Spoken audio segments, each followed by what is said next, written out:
Pergerakan Rihanna dan Rihani mirip Dito Mahendra, Polri dituntut serius. Rihanna dan Rihani masih berkeliaran di alam bebas. Si kembar diduga pelaku penipuan pre-order iPhone dengan total Rp35 miliar itu sudah resmi masuk daftar pencarian orang. Belum tertangkapnya si kembar penipu tersebut turut disoroti Indonesia Police Watch. Ketua IPW Sugeng Teguh Santoso mengatakan Polri dituntut serius lantaran kasus ini sudah keburu viral di media sosial.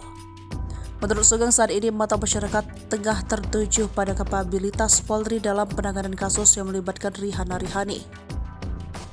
Masyarakat terutama para korban dari penipuan dan kelicikan si kembar ini sangat menunggu proses penegakan hukum yang adil dan profesional dari kepolisian. Sugeng menawarkan solusi yakni melibatkan tim detasemen khusus anti-teror Polri 88. Menurutnya, berkaca dari kasus dugaan kepemilikan senjata api ilegal oleh pengusaha Dito Mahendra yang selalu mangkir dari panggilan penyidik Barreskrim Polri. Ia menganggap kedua kasus ini memiliki kemiripan, yakni para pelaku sama-sama tidak mengindahkan atau mangkir dari panggilan pemeriksaan. Pelibatan Densus 88 diperlukan untuk menunjukkan bahwa Polri serius menangkap Rihani.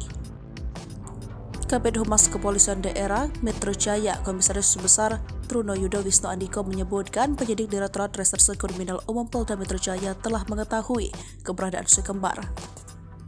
Selain itu, penyidik juga telah menyatukan laporan-laporan polisi mengenai pengaduan korban penipuan si kembar di sejumlah daerah.